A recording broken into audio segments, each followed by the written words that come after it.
আমাদের প্রধান উপদেষ্টা বলেছেন যে বাংলাদেশের, সারা বিশ্বের মধ্যে বাংলাদেশের রয়েছে বিশেষ গুরুত্বপূর্ণ আইডিয়ার বাহর।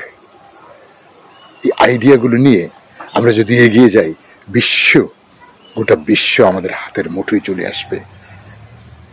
এরকম স্বপ্ন আমাদেরকে কোনো নেতা দেখান নাই। আমাদের জনসংখ্যা একটা বিশাল সমস্যা, জনসংখ্যার বিস্ফোরণ ঘটছে আমাদের দেশে, কিন্তু এই জনসংখ্যাই তো আমাদের প্রবৃদ্ধির সবচেয়ে বড় শক্তি। এই জনসংখ্যা বহির্বিশ্বে গিয়ে যে রেমিটেন্স পাঠাচ্ছে, সেটাই আমরা স্বাবলম্বী হয়ে উঠছি। এই জনসংখ্যাকে কোথায় জায়গা দেওয়া যায়?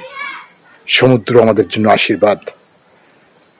ডক্টর ইউনূস বলেছিলেন, সেভেন সিস্টার্সের যে সুযোগ নেই, আমাদের সেই সুযোগ অবারিত। আমরা সমুদ্রের অধিপতি। সেই সমুদ্র আমাদের জন্য এখন আশীর্বাদ হয়ে দাঁড়িয়েছে। সমুদ্র জায়গা ছেড়ে দিচ্ছে।